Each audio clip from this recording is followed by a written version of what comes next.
ఎప్పుడు మా ఇంట్లో పులిహోర చేసినా గానీ, గుళ్ళో పెట్టే ప్రసాదం పులిహోరే గుర్తొస్తా ఉంటదండి. ఈరోజు మార్నింగ్ లెగవంగాల్నే బ్రేక్‌ఫాస్ట్ కింద నిమ్మకాయ పులిహోర అయితే చేద్దాం అనుకున్నాను. దోసలు, ఇడ్లీలు, ఉప్మాలు తిని కొంచెం బోరుగా అనిపిచ్చింది. అందుకని చెప్పి పులిహోర చేద్దామని ఈరోజు మార్నింగ్ పులిహోర అయితే చేశాను. ఫస్ట్ రైస్‌ని ఉడకబెట్టుకొని దీన్ని ప్లేట్‌లో ఆరబెట్టేసుకున్నాను. నెక్స్ట్ ఒక బాండీ తీసుకొని అందులోకి ఆయిల్ యాడ్ చేసుకొని, ఏరుశనగపప్పు, పచ్చెనపప్పు, పసుపు, ఆవాలు, జీలకర్ర అన్నీ యాడ్ చేసుకొని అవి కొంచెం ఫ్రై అయిన తర్వాత ఎండుమిర్చి, పచ్చిమిర్చి వేసుకొని ఇవన్నీ బాగా ఫ్రై అయిపోయిన తర్వాత లాస్ట్ అండ్ ఫైనల్‌గా కరివేపాకు. మనకి పులిహోరకి టేస్ట్ ఇంక్రీజ్ చేసేదే కరివేపాకు కదండీ!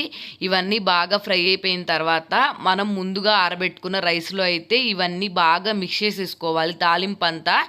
తాలింపు మిక్స్ చేసిన తర్వాత అంతా చల్లగా ఆరిపోయిన తర్వాత నిమ్మకాయ రసం యాడ్ చేసుకోవాలి.